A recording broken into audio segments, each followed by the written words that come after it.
Chapter 9. Give people hope. If you want to change the world, start singing when you are up to your neck in mud. So let's start chapter 9. The night wind coming off the ocean was gusting to 20 miles an hour. There was no moon out, and an evening layer of low clouds obscured the stars. I was sitting in chest deep mud covered from head to toe with layer of grim, my vision blurred by the caked on clay. I could see only the outline of my fellow students lined up in the pit beside me. It was Wednesday of Hell Week, and my SEAL training class was down at the infamous Tijuana mudflats. Hell Week was the seminal event for the first phase of SEAL training. It was 6 days of no sleep and unrelenting harassment by the instructors. There were long runs, open ocean swims, obstacle courses, rope climbs, endless sessions of calisthenics, and constant paddling of the inflatable boat small IBS. The purpose of Hell Week was to eliminate the weak, those not tough enough to be SEALs. Statistically speaking, more students quit during Hell Week than at any other time in training, and the mudflats were the toughest part of the week. Located between South San Diego and Mexico, the mudflats were a low-lying area where drainage from San Diego created a large swath of deep, thick mud that had the consistency of wet clay. Earlier that afternoon, our class had paddled our rubber boats from Coronado down to the mudflats. Soon after arriving, we were ordered into the mud and began a series of races and individual competitions designed to keep us cold, wet, and miserable. The mud clung to every part of our body.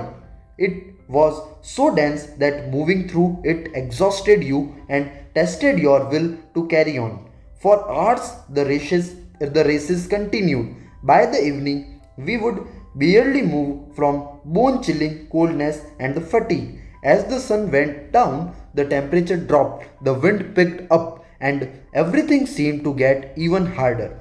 Morale was declining rapidly. It was only Wednesday, and we all knew that another 3 days of pain and exhaustion lay ahead. This was the moment of truth for a lot of the students. Shaking uncontrollably with hands and feet swollen from non-stop use and skin so tender that even the slightest movement brought discomfort, our hope for completing the training was fading fast. Silhouetted against the distant lights of the city, a SEAL instructor walked purposefully to the edge of the mudflats. Sounding like an old friend, he softly talked into a bullhorn and offered comfort to the suffering trainees. We could join him and the other instructors by the fire, he said. He had hot coffee and chicken soup. We could relax until the sun came up. Get off our feet, take it easy. I could sense that some of the students were ready to accept his offer. After all, how much longer could we survive in the mud? A warm fire, hot coffee, and chicken soup sure sounded good. But then came the catch. All he needed was 5 of us to quit. Just 5 quitters, and the rest of the class could have some relief from the pain.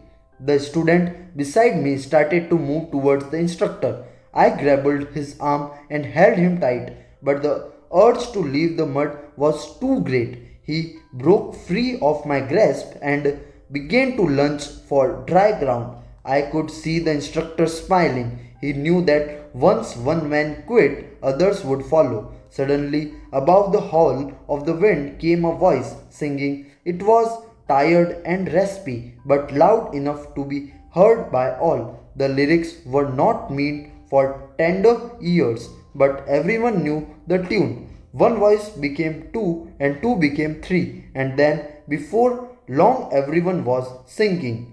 The student rushing for the dry ground turned around and came back beside me. Looping his arm around mine, he began to sing as well. The instructor grabbed the bullhorn and shouted for the class to quit singing. No one did. He yelled at the class leader to get control of the trainees. The singing continued. With each threat from the instructor, the voices got louder, the class got stronger, and the will to continue on in the face of adversity became unbreakable. In the darkness, with the fire reflecting on the face of the instructor, I could see his smile. Once again, we had learned an important lesson: the power of one person to unite the group, the power of one person to inspire those around him, to give them hope. If that one person could sing while neck deep in mud, they so could we. If that one person could endure the freezing cold, then so could we. If that one person could hold on, then so could we.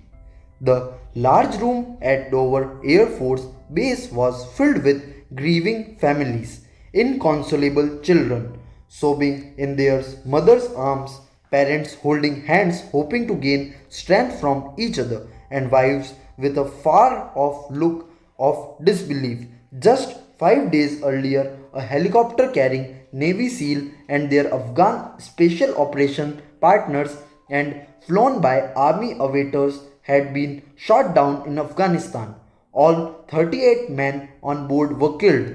It was the single greatest loss in the war of terror.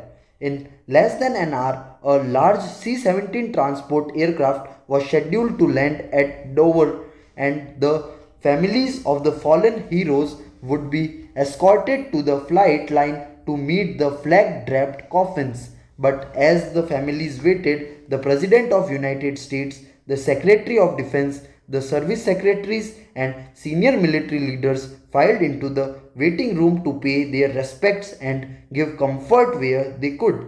I had attended dozens of services for fallen soldiers. It was never easy, and I often wondered whether my words of solace made any difference to those who lost loved ones, or whether they shook their loss made everything I said incomprehensible. As my wife, Georgian, and I began to talk with the families, I struggled with the right words. How could I truly empathize with their pain? How could I tell them that the sacrifice of their son, their husband, their father, their brother, their friend was worth it? I did my best to console each one. I hugged them. I prayed with them. I tried to remain strong for them. But somehow I knew my words fell short. Then, as I knelt down beside an elderly woman, I noticed the family next to me talking with Marine Lieutenant General John Kelly, the military assistant to the Secretary of Defense. Kelly was tall, lean, with close cropped grey hair and dressed in an immaculate marine uniform. The family was gathered around him, and I could sense that his words of sympathy and encouragement in his face of this tragedy were having a profound effect on the grief stricken parents and their children. He smiled and they smiled. He hugged and they hugged back. He reached out his hand and they grasped it tightly. After embracing the parents one last time and thanking the family for their sacrifice, Kelly moved on to the next group of heartbroken survivors. During the next hour, John Kelly touched almost every family in the room. More than any other visitor that day, Kelly's words resonated with every parent, every wife, every brother and sister, and every friend. His words were words of understanding. His were words of compassion, and above all, his were words of hope. Only John Kelly could have made a difference that day. Only John Kelly could have given them hope, because only John Kelly knew what it was like to lose a son in combat. Marine First Lieutenant Robert Kelly was killed in Afghanistan in 2010 while serving with the 3rd Battalion, 5th Marines. General Kelly and his family had struggled with the tragedy just like the families at Dover that day, but the Kelly family had survived. They had endured through the pain, the heartache, and the inconsolable sense of loss. As I watched him that day, he also gave me strength. The truth is, when you lose a soldier, you grieve for the families, but you also fear that the same fate may someday befall you. You wonder whether you could survive the loss of a child, or you wonder how your family would get along without you by their side. You hope and pray that God will be merciful and not have your shoulder this unthinkable burden.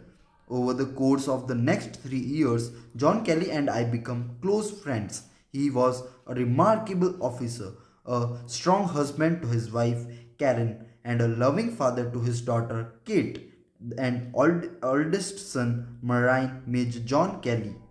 But more than that, without ever knowing it, John Kelly gave all those around him hope.